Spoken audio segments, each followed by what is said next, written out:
পাশে দাঁড়িয়ে আছে রিঙ্কু ভাইয়া এন্ড আমরা আসলে দুজন শুটিং করছিলাম। তো যখন দেখলাম যে দুজনকে আমাদের সম্মাননা করা হবে ফর নরসুন্দরী এন্ড নরসুন্দরী আসলে আমার খুব পছন্দের একটা কাজ। সো ওই জায়গা থেকে আসলে আজকে অ্যাওয়ার্ডটা পেয়ে আসলে খুব ভালো লাগছে।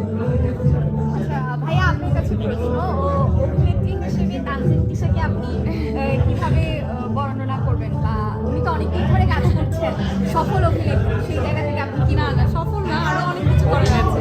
অভিনেত্রী হিসেবে আমার ওর যেটা ওর সাথে আমার যে অনেকগুলা কাজ হয়েছে, ম্যাক্সিমাম কাজই হচ্ছে আল্লাহর রহমতে আমরা খুব ভালো ফিডব্যাক পাইছি। এবং নারী বেজ যে কাজগুলো, পুতুলের সংসার, নরসুন্দরী, রিক্সাগাল, বাইকার গাল, লাস্ট যে নরসুন্দরী, এটাতে আসলে মানে ক্যারেক্টার হয়ে ওঠার যে চেষ্টাটা, এটা ওর ভিতরে অনেক মানে ও কষ্টটা করে আর কি, কাজটা করার জন্য পরিশ্রমটা করে। তো আমি আমার ফ্রেমে সেটা ঠিকঠাকভাবে পাই, আমি চেষ্টা করি আর কি। যে মানে নারী প্রধান গল্প দর্শকের কাছে যেরকম পরিচিত মানে হয়ে উঠেছে, যে তানজিন তিশার নারী প্রধান গল্প খুব ভালো করেন, সেটা কিন্তু রিঙ্কু ভাই থেকে আসা।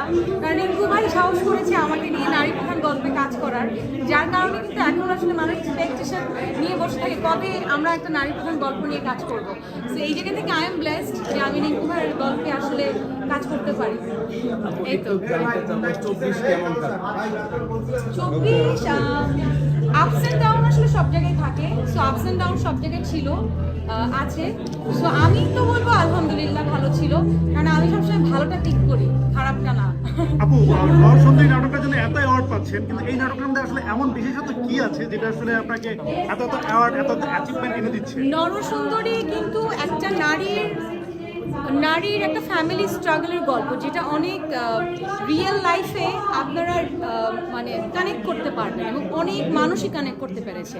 সো ওই জায়গা থেকে যখন আপনি দেখবেন না, আমরা আই থিঙ্ক প্রপার গল্পটাকে তুলে ধরতে পেরেছি, যার কারণে কিন্তু নরসুন্দরী ওই ঈদে আমাদের একটা বেস্ট ওয়ার্ক ছিল।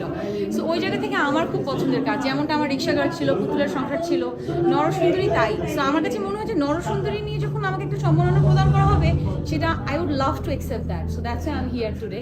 আপু, আমাদের সমাজে অনেক মেয়েরাই হচ্ছে ফ্যামিলি থেকে ডিটাচড হয়ে যায় অনেক সময়, তখন আসলে তারা আসলে নানা ধরনের যদি বলি যে খারাপ পথ বেছে নেয় বা হচ্ছে পরিস্থিতির শিকার হয়।